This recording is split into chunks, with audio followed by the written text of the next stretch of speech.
So I think it's really easy to complain about sales when you are in pre-sales. Just point that finger in that other direction, say, it's wrong over there. Yeah. But now imagine you are pre-sales and sales at the same time. Which is a bit paradox. Like, are you going to complain about yourself to yourself? Probably.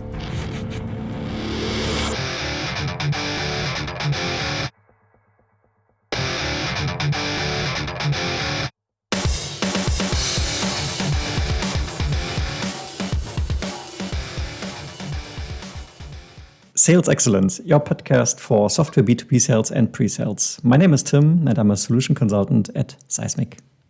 I'm Jan, a pre-sales leader at SAP. Welcome to a new episode of our show. Indeed. And of course, today we also have a guest again. Today's guest name is Ramzi. Helco. Yeah, that's a good start. Hello, Ramzi. Welcome to the show. Helco to you too. Hey, Ramzi. Yeah, and you are indeed the person who can complain about yourself to yourself because you are really in both of the roles at the same time. Yep, I have no one to blame. Yeah, that's why we invited you to really hear it firsthand, if you will. But we're not doing Ramzi justice. Let's maybe give him a proper introduction, right? I did stalk you a little bit, Ramzi, on LinkedIn, just to catch up on what your background is. And I think you have an engineering background, right? I think you worked some time in software development, and then you went to like networking and so on. I think Alcatel was one of your employers. Yeah. And then you went into sort of solution consulting pre-sales a couple of years ago, right? I joined in 2014. I moved into sales engineering in 2014. Right. And I think definitely worthwhile mentioning, as well as you have your own sales engineering podcast. Yeah. What's the name? We, the Sales Engineers. You and I started around the same time, like your podcast separately. I didn't know that you guys existed. And now, 2 years later, I found out about you. So I'm happy to see other podcasts about sales engineering. Yeah, to be honest, I feel like they have been popping left, right, and center for the past few months. There's a lot more than 2.5 years ago. So we're definitely the most creative of all of them because we came up with that idea first. Just going crazy. And I mean, you did much more than we did in the 2.5 years, right? Because you already have 100 and how many episodes? Well, your episode will be episode number 134, and it's coming out next Monday. So that's weekly schedule, right? Yeah, well, I have an advantage over you guys. I didn't for the first 100 or so episodes, I didn't have a co-host, so I didn't really care. I could schedule whenever I wanted, right? I don't have to make sure that 2 people are on the podcast and the customer. So made it easier for me to just schedule stuff. So should we maybe, I mean, Jan and myself, we came up with this extremely funny teaser, but in your current position, you are indeed sort of like a hybrid, right? Where you were obviously working alongside reps in the position of a sales engineer, but now it's a bit different, isn't it? Yes. So I am a hybrid sales engineer. I do all sales, pre-sales, and post-sales support. But I also have other SEs who support me if I'm overworked because, it's a lot of work doing all 3. They do support me in the post-sales capacity mostly, and I'm doing the pre-sales and sales. Okay. And do you complain to yourself about yourself? All the time. I'm never doing enough. I should be calling more customers. I should be preparing more demos. I should be doing more presentations all the time. So I standing in front of your mirror every morning and saying, Ramzi, we need more ACV. No. I just stand on one side of the table as a salesperson and walk over to the other side of the table as the SE and fight. Okay. So you really live these multiple personalities you have inside you. Yeah. And the SE always wins for some reason. I like that one. Hey, we got that new RFP. Let's do it. No. It's not a good fit. Let's do it. We need to do it for the customer. No. It's not a good fit. Okay, SE wins. Yep. I mean, you're joking about it, Jan, right? But the conversation that you're just emulating is typically something that is quite valuable to the business because it requires a negotiation between both parts to agree on something and then commit to do something. Yeah. How do you handle that? I have support system. Like if I am conflicted, I did mention I have other SEs that help them. So I can talk to them and get their point of view to make a decision. And from the sales side, I talk to my director all the time. See what he thinks. Obviously, he's always go after something. So I kind of have to balance that. The beauty of that is I kind of have the last call. Even if the director tells me to do something, I can either push it out. If he tells me to do something, I'm going to have to do it. But the way I do it is my style. And your director is a sales director or pre-sales director? So SEs and salespeople in my team report to the sales director. Okay, got it. And are you sort of like the unicorn in your company that is doing that? Or is that a standard setup because, I don't know, the business model and the product just works like that you can do both?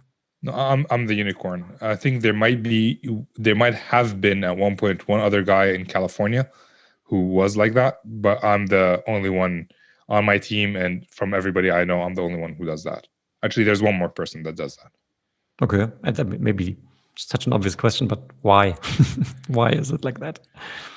I was looking to leave my former company, and this company that I'm with is a direct competitor of that. And the sales director heard a lot of good things about me. And when we met to chat, I told him I want to be an SE. He said he wants someone in sales. And we kind of negotiated a way for me to do both. And for me to stay happy and do the things that I enjoy and do some sales stuff on top of that. That's pretty much it. Yeah, fair enough. And do you get compensated on both? I don't know what other SEs in my company get compensated, but I'm not complaining about how much I'm making. Fair enough. Yeah, that sounds good. And I mean, how is it going in your daily life? So being in both roles at the same time, what are the positives? What are the maybe negatives? It started off tough, right? It started off because I was a sales engineer. I wasn't a salesperson, and I didn't want to go into sales. It took a while for me to change the mindset. And, my sales director, he basically owned the accounts that I was working with. So he was very hands-on, very controlling, and he wanted it to be done in a certain way. But the relationship got better as I took on more sales responsibilities. The negatives about it is you're not focused, right? Like you have the option to prepare for a demo, or you have the option to call a customer. Calling the customer is more important than preparing a demo. And that's always been tough for me. Like, I want to prepare the demo. I don't want to be talking to customers all the time. I am naturally an introvert who worked really hard on, turning on my extroversion a little bit. Mm-hmm. So the downside is the downside of any salesperson. You're not just talking to the purchasing person, like the technical purchaser. You're talking to procurement, lawyers. You're fixing. If they send a PO with the wrong letter on it, you're going to have to come back and tell them, hey, can you redo the PO? It's not always fun. It's a lot of hustle. Right? Whereas I feel that for sales engineering, there's a lot of skill and art to it. So that's the difference that I see. So, Jan and myself, we're always propagating the value of good preparation, right? And I would argue, and maybe your word is a bit different, I would argue that generally sales engineers, they spend a good amount of their time actually concentration, that head down, looking at maybe what the customer has sent you, preparing something, maybe putting a slide deck together, or actually building, configuring the software in preparation of a meeting, which is a substantial amount of what we do as sales engineers, right? And now you say, okay, of course, on the other side, you have your pipeline targets, most likely you have your prospects and so on. So that must leave you quite torn between those two roles. How do you manage that? I try to schedule everything on my calendar. I always see like salespeople work in 10 or 15-minute chunks, whereas SEs work an hour or 2 hour, 3 hour blocks, where the salesperson like, hey, I did a bit of research. This is what this customer wanted in the past. I'm going to call him up and see how is it going. It's going to take 15 minutes. Or I'm calling this customer. I would never talk to him. Let me look at LinkedIn. This is what they do. So it's very quick, very transactional, you can say. Mm-hmm. So in my calendar, I have scheduled planning. I have scheduled like following up with customers, that sort of thing. And then I also have scheduled work on presentation, work on demo. I try to have everything in my calendar, because if it's not in my calendar, I usually forget it. And, if I can theme my calendar, if I can, like, day one, like Monday is planning. So I'm looking at who am I going to try to schedule calls with, what opportunities I'm working on and what I need to follow up. What issues am I running into and what do I need to solve them? So that's Monday. Tuesday could be more of an SE work type of day where I'm learning something new, I'm working on a demo, or I'm preparing a presentation, and so on and so forth. So you structured a lot, and so if I hear it correctly, you're also really in control. So you're in the position to say, okay, Monday I do planning, I schedule my calls for whatever Wednesday, I do preparation on Tuesday. So you have control to put that structure in place for yourself. I try. It doesn't always work because we do also support the customers if they run into issues. So, and I am the SE. So if a customer calls me up and say, hey, this bad thing is happening right now, and it's my planning block, I can't tell them, sorry, I'm planning. I'm going to have to jump on the call, which is why sometimes I have like scheduled free time on my calendar. And free time, that means like reactive time. In other companies, you would say, hey, call the post-sales guys, but then you realize, oh, that's me as well. Like they can call the post-sales guy. We do have a post-sales team, like support team. But I always feel like it's my job to make sure that the problem is solved because the support team has 17,000 customers. I have 10, 20. And let's say it's my best customer who buys a lot more, I want to make sure they're happy. I want to make sure that support is paying attention to these guys. And that's where we kind of come in and, hustle and follow up with the support team, follow up with the engineering team. I'm not necessarily doing the work myself, but I have to make sure that it's being done by somebody. Yeah, you take responsibility for it. Yeah. I was more kidding about your multiple roles, but that joke didn't came along. It's okay. It must be a German thing. Yeah, I heard Germans are not funny. Sorry. That's 100% true. True. Yeah, but I mean, so to taking the serious part from it, so you taking over responsibility and you making sure that the customer is covered, whatever the topic will be. Could be a contract thing, could be a demo thing, could be a support case or whatever. Yeah, so that's mainly because I don't have that many customers. I have a few customers that buy over and over. I don't have new opportunities that are popping up. Like no one's going to be competing with Nokia or Cisco tomorrow. These are my customers. And if they're unhappy, they're not going to buy from me. So I guess it's in my best interest to make sure that they're happy. Agreed. So since we are talking about your customers, I mean, if you look at the, let's say, conventional role play between AEs and SEs, you have, of course, the AE, which is often, well, maybe I'm sort of shifting reality slightly, but the preconception of AEs is that they are there to just close the deal, get the revenue in, move to the next thing where they can earn more, right? Yeah. And for that reason, when a stakeholder in the customer environment is having a specific question, maybe a technical question or so, they obviously don't rely on the AE to answer that, not only because they wouldn't be able to answer it from a technical perspective, but also because they know that these guys will put the answer in a way that is favorable. Whereas the SE is typically seen as someone who is giving a very honest answer, irrespective of whether it will jeopardize the deal or not. Yeah. So I'm hinting at the sort of trusted advisor type of role that you would have typically as a sales engineer, or that we at least try to establish when speaking to a customer. So now, how do you manage that? The perception of the customer of Ramzi? I am a sales engineer. To my customers, I'm a sales engineer who's helping out while doing the sales part, right? Like I tell people like all the time, I don't want to be a salesperson. I don't enjoy being a salesperson. Mm-hmm. Right. So when I talk to my customers, they know that I don't want to be a salesperson. I'm just doing it out of necessity. Right. I'm doing it to help them. So in their eyes, I'm still the sales engineer.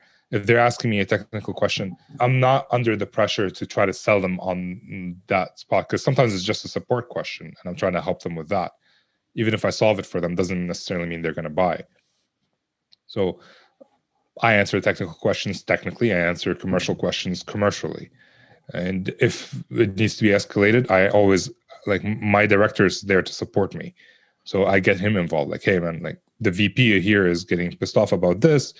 You know, do you mind reaching out and checking up on him? So in their minds, the director is still the salesperson, and I'm doing whatever I can to help them. And that's true. He's very much involved. If there's a big deal, we work together on getting it done. Small deals, I take care of it. Like if it's not worth his time, we don't even get involved. So from my customer's perspective, they see me as an SE first, who's doing the extra work of the salesperson. Mm. And do you have any clue how your customers kind of seeing it? Because I could imagine that it's like, hey, it's cool to just have one person to deal with, right? So it's Ramzi, and I can just place whatever question or issue I have with Ramzi, and he will take care of it instead of, okay, here is the AE, there is the SE, there is my support guy. So do you see that a big benefit for these guys? I think it is. No one's flat out told me, oh, thank God you're doing all the jobs. But they know who to reach out to if they need anything. And I can pull in resources if, like, let's say it's beyond my technical expertise. I can bring in a support resource who can help out. Or if it's a big deal, keep in mind that there are users who use the product, and then there are purchasers. And they're not the same people. So the users reach out to me and they ask me technical questions, and the people who make the decisions reach out to me and ask for quotes. So it's not necessarily the same people, and they see me differently too. So in your undertone, I would detect, if you had the choice, you would definitely more favor the solution engineering role, because that's just more you. Like, I feel I have the skills and the ability to be a great sales engineer. I feel I have the skills and ability to be an okay salesperson. I'd rather be a great sales engineer. I'm good at that. I know how to talk to customers, and I know the technology. Mm-hmm. I don't enjoy calling customers up and asking for the PO, which is, as a salesperson, not great. You need to not care if they get pissed off when you're calling asking for the PO. My customers are great because I tell them, like, hey, man, like, I need the PO because of this, this, and that. But I don't enjoy it. It's not the part that I want to do. And, talking to procurement afterwards, negotiating with the customer, and, getting to a deal and then having to renegotiate with procurement is not always fun either. It's like, we just did all this work with the customer. Why am I doing the work again with procurement? Well, it's their job. Well, it's not fun for me. Yeah, I think it's a very, very individual thing, right? I mean, obviously, there's a lot of salespeople out there that really love what they do, but I think it's then in the end down to your own personality and character, which you would favor. But maybe an interesting question and maybe a learning that we can extract from your particular setup is, I mean, you talked earlier about how you sort of teach yourself the necessary skills to be successful. This is the very same reason why you founded the podcast in the first place. So I'm now assuming that you did a lot of teaching and learning in regards to what it means to be a good salesperson. Is there one particular thing that you would point out that you learned in this particular role that would help any SE just to know, just to be aware of, that would help them be more successful as a sales engineer? Basically owning the opportunity, owning the customer. A lot of SEs that I've worked with don't own the customer. They're just there to support the account manager. But if you think about it, like, this is my customer, I'm going to do whatever it takes to help them, it changes the mentality. And instead of waiting for the salesperson to tell you what to do, now you're being proactive and fighting for the customer and showing the customer that you care, you want to help them. And that brings a different value to the customer. Mm-hmm. Does that resonate with you guys? Like, do you see that as well? Yeah, absolutely. I fully understand what you're saying. And I'm just now curious, because there is an implication maybe there that this is not always the case, right? And I'm now wondering why that is the case, that SEs sometimes maybe tend not to take this full ownership, even though it would mean better success for them and the company in general. I've seen SEs, like one SE supporting 6 or 7 account managers. At that point, it's hard to take ownership, right? You're just trying to stay above water. Or I've seen a pool of SEs covering a pool of account managers. And, when you're a pool of SEs, you don't own an account. You're assigned an opportunity. So at that point, you own the opportunity, not the account, but you can still own the opportunity. In my experience, because the end decision comes from the account manager, whether you should help someone or not, or like what are you going to sell or not, sometimes SEs just take a back seat. Like, we want to do anything we can do to help, but we don't know if we're overstepping. We don't know what the account manager wants. We don't have a good relationship with them, so we don't know what they want us to do, if they want us to talk to the customer or not talk to the customer. Like, you see a lot of account managers who get pissed off at SEs for saying the wrong thing in a meeting, but they never teach them how to say the right thing. So that's the old generation of SEs though. Like I'm seeing new SEs are not as like they own the accounts, they own the customer. So it's progress, I guess. And I think related to that, what Tim just asked is stepping into that hybrid role. How did that change your view on the sales role? Well, I understand them better. A lot of SEs that I talk to think that, oh, I can do that salesperson's job better than they can. And maybe they could, but you don't know what the salesperson is doing. You don't know that on October, like the last day of the quarter, they're staying up till 10 o'clock to book every dealer, calling the customers 5 times to get a call. Like in my previous role, I was the acting salesperson for a few months because I didn't have one. And I'd get a call on the last day of the quarter at 9 o'clock from my director. Hey, Ramzi, did you call this customer to get the PO? I'm like, yeah, I did. Well, call them again. Like, why would I call them again? I just called them. And then at 9:05, I get a call from the VP. Hey, Ramzi, did you call this customer? Yes. Well, call them again. All these things that SEs don't see, they're filtered out. We don't care about. We did our job. We'll do whatever it takes to help, but I'm not getting calls day and night by my director asking me to close a deal or asking me to update the funnel or asking me to, put in my forecast of $10 million, even though I only have $2 million in the funnel, like in the actual funnel. So these are all things that we don't see as SEs. And I'm seeing it firsthand. Still not as much as if I was a full-time salesperson, it'd also be a lot different than being a hybrid SE. Mm-hmm. Yeah. I think we all heard about the dark side. Yeah. You just described. Yeah, I was about to ask about that as well, because the scenario that they're describing, obviously for me as a sales engineer perspective, I'm thinking, well, that's horrible, right? Because you literally just called them. Now your manager's coming and says, please call them again. 5 minutes later, the VP comes and says, please call them again. I don't know whether you called them in between, so the third time or whatever. Is there any merit in doing that? Or is it just managers being managers trying to manage their pipeline, quote unquote? It depends on the manager too, right? Like my current manager doesn't do any of that. But the other two, their commission's on the line too. Their performance is on the line. Like if they don't close, and keep in mind, they have like 17 maybe account managers that they're calling who are not closing the deal as they should or as they said. And it's their performance that's going to be hit, their quota, their commission.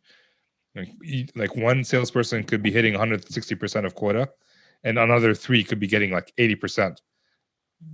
That means the director did a bad job, right?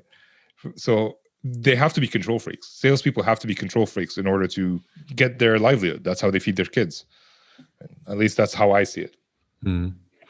And I think one big takeaway from this is also that AEs are typically under much more pressure than we are, right? Yeah, for sure. Like we are under pressure when there's a demo, where there's an RFP, stuff like that. They're under pressure constantly to update the funnels, to make sure that the funnel is healthy, to close deals. Yeah, it's a dark side for a reason. Mm. I actually wrote a love letter to my salesperson. I never sent it to him, but like I was like, hey, thank you for doing all the stuff that I don't want to do, So, but we're not talking about you sending a letter to yourself because you are the salesperson. Well, I only started writing it after I became a hybrid. All right. And I figured out, this is what they go through. Right? But no, it wasn't to myself. Because that would be weird. It wouldn't be that weird. Come on. Who's going to love me as much as I love me? Yeah. I mean, Tim, it wouldn't be weird because, he is standing on that side of the desk and then on that side and having a conversation. So, anything can send letters. If you put it like that, it makes total sense. And if I put it in the mail, it won't feel like I sent it to myself. It'll be from the postman. Oh, look, here's such a nice letter from Ramzi. I wonder what he wants. Yeah. Exactly. So, if I listen to you, I would say it's tough, right? It's stressful because you need to cover so much stuff. But I also hear there's a lot of things in for your personal development, right? Because you get a good understanding of the sales side. You can combine the roles. You can be still that trusted advisor for your customer. You can really take ownership and responsibility. Would you rate your hybrid role as a good option to smell into the sales world, if you will? It depends. Like, the fact that I'm a hybrid and I have a way back, like if I don't want to be a salesperson and I can choose to go back to being an SE, I feel like because I always have that option in the back of my mind, I might not fully commit to becoming a salesperson, right? You're familiar, like you land on land and you burn the ships behind you. My ships are still there. I can go back whenever I want. So that kind of is the great thing. But if you want to try it out for a short period of time, just to see if you like it and then make a decision, yes, it's not a bad way to do it. It's a lonely way to do it because I am my SE and my salesperson. So brainstorming is kind of difficult, especially when I don't agree with myself. So that's why, like, if you have other resources, you can use them. You are going to need to talk to, like, just talk ideas out, brainstorm with other people. And so if you have those resources, it might be a good way to do it. Yeah, makes sense to me. And I mean, I have seen also kind of cloud software companies where I would say the software is not, let's say, too complex, right? Yeah. So, and the sales people are also doing the demo because it's easy to consume. But in these cases, I think I see a lot of salespeople hired, right? And often they miss the SE skills from my perspective. So also that kind of setup or role, I guess, could be a good opportunity for a pre-sales person who would like to figure out if a sales role is working for him. Like for these non-complicated software, I find most of the people they hire are inside salespeople or inside SEs. So they're not remote in a field somewhere like me, and I'm in Ottawa, whereas everybody else is in the US. So you're going to build that community around you. You're going to be able to talk to your colleagues, your friends, and discuss stuff. It won't be as lonely, and it's a good way to do it. Yeah, for sure. I'm in networking. That's impossible to do. You know, like the sales guy will never be able to learn the technologies that I have to learn. Right? So even like as a hybrid, I am lacking in a lot of technology areas that my customers don't buy directly. Like if a customer tells me tomorrow, hey, I need to buy wireless for 5G, I'm like, hold on, I need to get someone to come and work with us. Right? Whereas if they tell me I need IP MPLS, I'm like, sure, let's do it. Right? Fair enough. So here's a statement for you. Every pre-sales person should have sales skills. Yeah. Would you agree? Yeah. I see the SE skills are on a sliding scale. You have the technical part and then you have the sales part, and SEs should fit somewhere in the middle, but they should have at least the base of each. Right? I'm more on the sales side, so my technical side isn't as good as someone who's really on the technical side, but I'm able to have a conversation with the customer and be able to help them. Right? So yeah, everybody should have some sales skills. Fair. And here's a second statement. No. Every salesperson should have pre-sales skills. I don't know about that, actually. Every person should be able to lean on an SE. Every salesperson should have an SE to lean on. Hopefully the SE has some sales skills. But yeah, I guess there is overlap all the time between the two skills. The worst thing I've seen is salespeople during a demo are sitting in the back and sending emails. That's not a sales skill or an SE skill, but at least participate in some of the things that the SE is doing. What you just described is no skill. Yeah. It's how I've seen it happen multiple times from different salespeople, not one salesperson, different salespeople. I've seen them do that. And I'm wondering, why are you even here? Yeah, fair question. So on that spectrum that you just described between being very salesy and being very technical, right? And I think that's probably the case for a lot of sales engineers that come sort of from a, just as you, engineering background, maybe computer science, something that is relatively technically deep.